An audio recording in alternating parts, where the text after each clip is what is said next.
Friends, आज हम discuss कर रहे हैं फैराडे एक्सपेरिमेंट्स।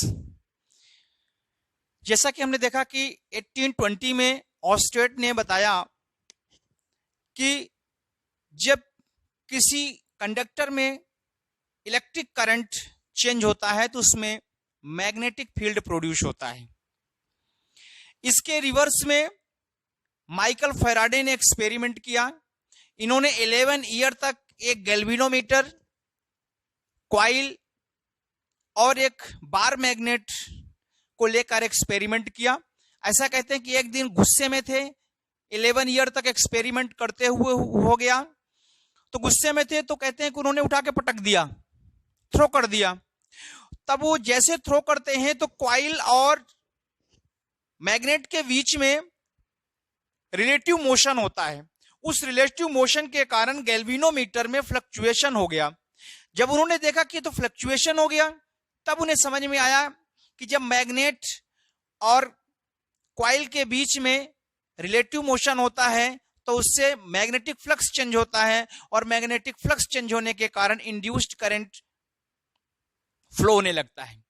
इसके लिए उन्होंने एक एक्सपेरिमेंट किया। उन्होंने एक कॉइल लिया, जैसे कि इस डायग्राम में आप देख सकते हैं। इस कॉइल में सिंगल टर्न भी हो सकते हैं और नंबर ऑफ टर्न भी हो सकते हैं। इस कॉइल को एक गैल्वेनोमीटर से कनेक्ट कर दिया गया और एक बार मैग्नेट लिया NS, जिसका ये N पोल है और वो S पोल है। अब चूंकि वो एक बार गुस्से से थ्रो कर दिए थे, लेकिन जब उन्होंने दोबारा उसको थ्रो किया तो उस तरह से फ्लक्चुएशन नहीं आया, क्योंकि जब गुस्से में आदमी तेज से किसी चीज को पटकता है ना, तो काफी तेज से पटकता है, तो उसकी स्पीड काफी हाई थी। लेकिन जब उन्होंने दोबारा उसको रिपीट किया तो उस तरह से उसकी स्पीड नहीं थी, इसलिए उस तरह से फ्लक्चुएशन नहीं आया।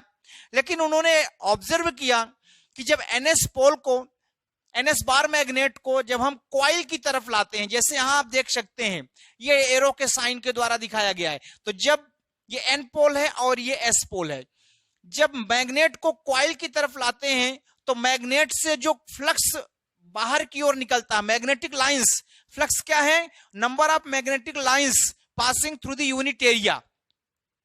तो जो मैग्नेटिक लाइंस हैं इनमें चेंजेज आता है, क्योंकि जब बार मैग्नेट कॉइल के पास में होगा तो अधिक से अधिक magnetic lines of force coil को क्रॉस करेंगी, और जब कॉइल को क्रॉस करेंगी मैग्नेटिक फ्लक्स चेंज हो गया। इससे उन्होंने ऑब्जर्व किया कि इस कॉइल में जो गैल्वेनोमीटर लगा है उसमें फ्लक्चुएशन, डिफ्लेक्शन दिखा। डिफ्लेक्शन देखने के कारण उन्होंने ये रिजल्ट निकाला कि इस कॉइल में करंट फ्लो हो रहा है। इस करंट को उन्होंने इंड्यूस्ड करंट कहा। क्यों? क्योंकि ये करंट मैग्नेट के, बार मैग्नेट के मोशन के कारण फ्लो हो रहा है। अब उन्होंने इस एक्सपेरिमेंट को डिफरेंट वे में किया।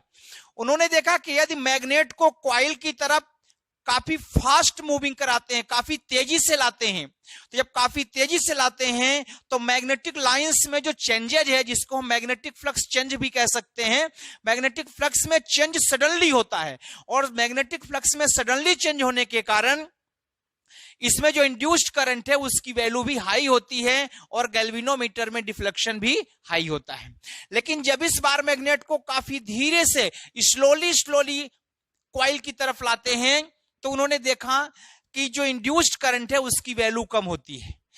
इट मींस इंड्यूस्ड करंट के लिए बार मैग्नेट का मूवमेंट ही सफिशिएंट नहीं है, बल्कि बार मैग्नेट की स्पीड भी सफिशिएंट है, क्योंकि अगर स्पीड हाई होगी तो मैग्नेटिक लाइंस में जो चेंजेज है वो सडनली होगा, और जिससे इंड्यूस्ड करंट की वैल्यू हाई हो जाएगी। यदि हम स्लोली लाएंगे तो जो मैग्नेटिक लाइंस में चेंजेज है वो सडनली नहीं होगा, स्लोली होगा, जिससे इंड्यूस्ड करंट की वैल्यू भी स्लोली होगी। अब इसका उन्होंने फिर इसके बाद रिवर्स किया। रिवर्स में क्या किया कि मैग्नेट को अब सेकंड एक्सपेरिमेंट में उन्होंने क्या किया, इस कॉइल से बाहर की ओर ले गए, आउटसाइड, तो सेम रिजल्ट उनको मिला। बस डिफरेंस क्या था कि जब बार मैग्नेट को कॉइल से बाहर की ओर ले जाते हैं तो जो इसमें करंट का डायरेक्शन है, जो इस करंट का डायरेक्शन इस तरह से दिया हुआ है, ये करंट का डायरेक्शन अपोजिट हो गया, अपोजिट डायरेक्शन पे हो गया। अब ये एंटी क्लॉकवाइज, जब मैग्नेट को कॉइल की तरफ लाते हैं तो करंट का डायरेक्शन कैसा है, एंटी क्लॉकवाइज, लेकिन जब वो दूर ले जाते हैं तो कैसा हो गया, रिवर्स हो गया, मतलब क्लॉकवाइज हो गया। और प्रोसेस सेम थी, अगर वो स्पीड से बार मैग्नेट को कॉइल से दूर ले जाते हैं तो जो इसमें इंड्यूस्ड करंट है जिसकी डायरेक्शन अपोजिट हो जाती है उसकी वैल्यू भी ज्यादा होती है।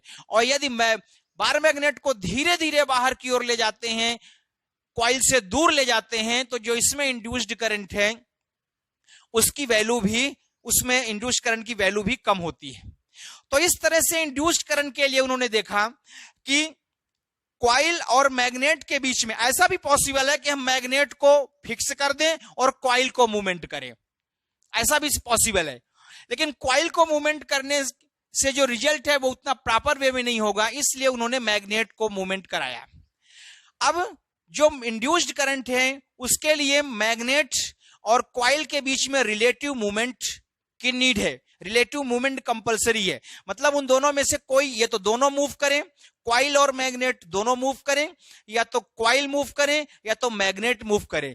लेकिन जो इंड्यूस्ड करंट की वैल्यू है वो इंड्यूस्ड करंट की वैल्यू मूवमेंट रिलेटिव मोशन पे डिपेंड नहीं करती, बल्कि उस रिलेटिव मोशन की जो स्पीड है, स्पीड पे भी डिपेंड करती है। स्पीड ज्यादा होगा करंट की वैल्यू ज्यादा होगी, और अगर स्पीड कम होगा तो करंट की वैल्यू कम होगी। क्योंकि जैसे हम मैग्नेट को कॉइल की ओर लाते हैं तो मैग्नेटिक लाइंस, अधिक से अधिक मैग्नेटिक लाइंस कॉइल को क्रॉस करती हैं, जिससे करंट की वैल्यू बढ़ जाती है। क्यों? क्योंकि मैग्नेटिक लाइंस की वैल्यू, मैग्नेटिक लाइंस की जो संख्या है वो बढ़ जाती है। Number of magnetic lines crossing through the coil increases, due to which induced currents also increases, and when magnet is moved outside, then in the same process current is reverse direction, current move in reverse direction, and if